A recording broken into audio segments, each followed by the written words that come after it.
A Câmara aprovou medida provisória que alterou a estrutura do Poder Executivo. Editada no primeiro dia do governo Lula, a MP recriou ministérios como o Ministério da Cultura e o Ministério do Planejamento e criou novas pastas, como o Ministério da Igualdade Racial e o Ministério dos Povos Indígenas.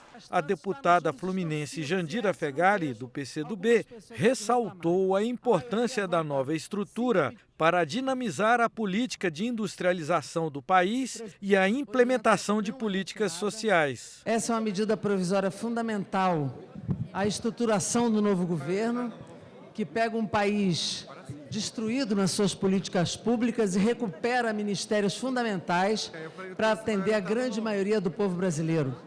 Recupera o Ministério da Cultura, recupera o Ministério dos Direitos Humanos, desmembra o Ministério da Economia, ministérios importantes como Indústria e Comércio, Fazenda e Planejamento. O líder da oposição, deputado Carlos Jordi, do PL do Rio de Janeiro, encaminhou contra a aprovação da matéria. Amplia o número de ministérios para 37. Vou trazer um dado aqui para vocês. Talvez o Brasil poderia estar no Guinness. Só não está porque a Índia tem mais ministérios. O Brasil é o segundo país com o maior número de ministérios do mundo. 37. Isso é um escárnio com a população.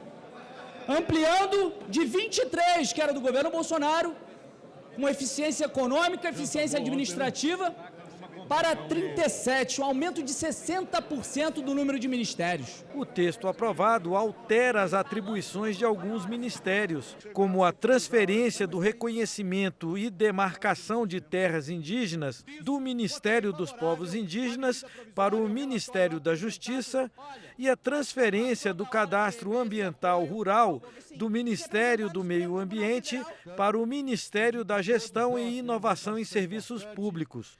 O deputado Joséildo Ramos, do PT da Bahia, criticou essas mudanças. As desidratações dos ministérios como do meio ambiente, nas áreas de saneamento e cadastro ambiental rural, que doravante passariam para os ministérios da cidade e o de gestão e inovação em serviços públicos. Inadvertidamente, além do Ministério dos Povos Indígenas, que assiste à votação em regime de urgência, do marco temporal que retira a demarcação dos seus territórios deste Ministério. A aprovação da MP na Câmara só foi possível depois de intensas negociações ao longo de todo o dia. Líder do União, o deputado baiano Elmar Nascimento expressou a insatisfação de muitos com a articulação política do governo e explicou a decisão da sua bancada. Houve uma divisão. Alguns achavam que deviam caminhar favorável, outros que deveriam caminhar contra. Seguindo o que eu senti do pulso da minha bancada, eu caminhei no sentido da reunião interna que a gente deveria votar contra o governo nessa matéria hoje. Fui vencido, levei a posição para a minha bancada, com toda honestidade, com toda lealdade, e pedi um último gesto que a gente pudesse votar com o governo nessa noite. Esse gesto, presidente, eu faço em homenagem a você, que tem a minha lealdade, amizade e merece a minha confiança.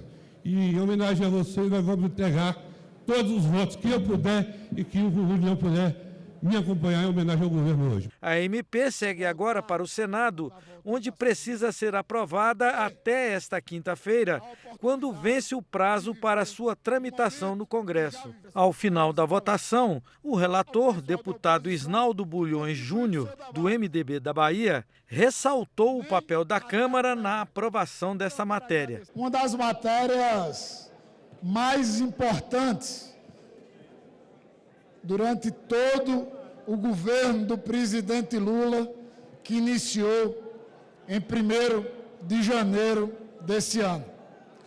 Eu quero afirmar aqui que a Câmara dos Deputados cumpre a sua obrigação, mais uma vez, diante das grandes dificuldades, em preservar do contágio da insatisfação